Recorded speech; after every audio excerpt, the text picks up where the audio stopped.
Assalamualaikum warahmatullahi wabarakatuh. Bismillahirrahmanirrahim. Alhamdulillahirrahmanirrahim. Wassalatu wassalamu ala asrofil mursalin sayyidina Muhammadin wa ala alihi washabihi ajmain amma ba'du. Di sini saya akan memberi tanggapan pada video Bapak Dr. Abdul Wadud Nafis LCMEI yang bertema tentang pengangguran dalam perspektif ekonomi Islam. Namun sebelum saya melanjutkan, saya akan memperkenalkan diri terlebih dahulu. Perkenalkan, nama saya Nadia Nandaningsi, saya dari Fakultas Ekonomi, Syariah dan Bisnis Islam. Saya semester 3B. Nah, langsung saja di sini saya akan membahas sedikit tentang pemahaman saya.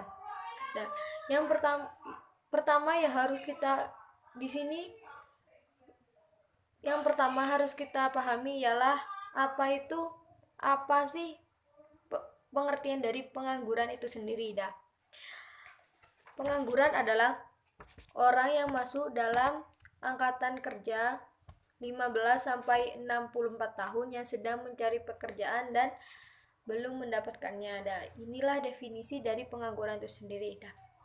Di sini ada beberapa macam-macam pengangguran, diantaranya yaitu yang pertama pengangguran terbuka, yang kedua pengangguran tersembunyi, yang ketiga pengangguran musiman, dan yang keempat itu ada pengangguran setengah menganggur. Nah, kita sudah mengetahui dua materi. Yang pertama ialah definisi dari pengangguran, macam-macam pengangguran, dan selanjutnya itu selain ada macam-macam pengangguran, di sini ada juga jenis-jenis pengangguran.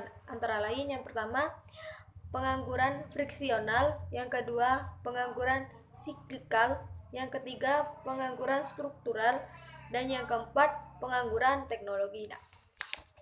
Setelah itu kita sudah sedikit paham tentang pengangguran, maka setelah itu yang harus kita ketahui ialah apa dampak dari pengangguran itu sendiri.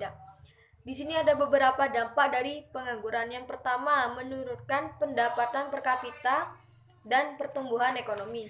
Dan yang kedua, meningkatkan biaya sosial. Dan yang ketiga, menurunkan aktivitas perekonomian. Dan yang keempat, menurunkan penerimaan negara. Dan yang kelima, menurunkan tingkat keterampilan. Keenam, kegiatan distribusi kurang lancar. Ketujuh, terjadinya kemiskinan. Dan yang ke-8 kurang gizi. Dan yang ke-9 tindak kriminal meningkat.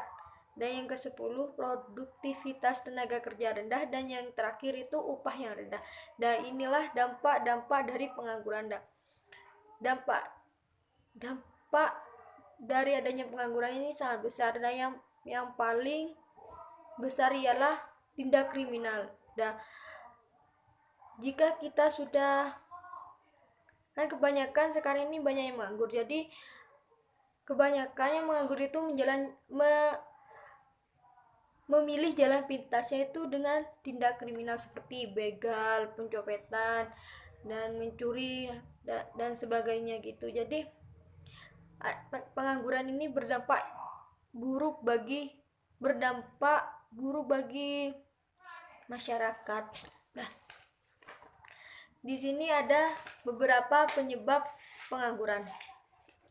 Penyebab pengangguran yang pertama, tidak sebanding penawaran dengan permintaan pekerja. Yang kedua, turunnya pengeluaran total dan output. Yang ke-8, perubahan teknologi.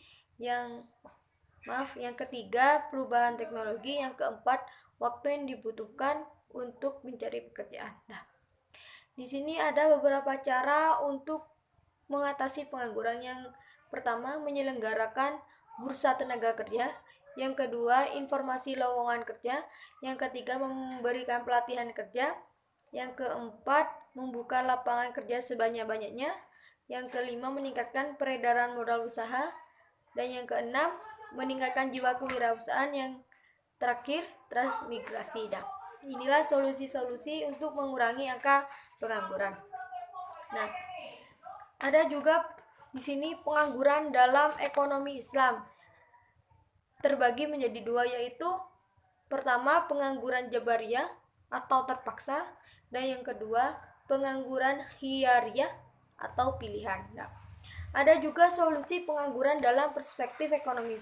Yang pertama itu mekanisme individu, yang kedua mekanisme sosial ekonomi. Mungkin hanya ini saja yang bisa saya berikan. Jika ada salah-salah kata, mohon dimaafkan. Kurang lebihnya mohon maaf yang sebesar-besarnya. Wassalamualaikum warahmatullahi wabarakatuh.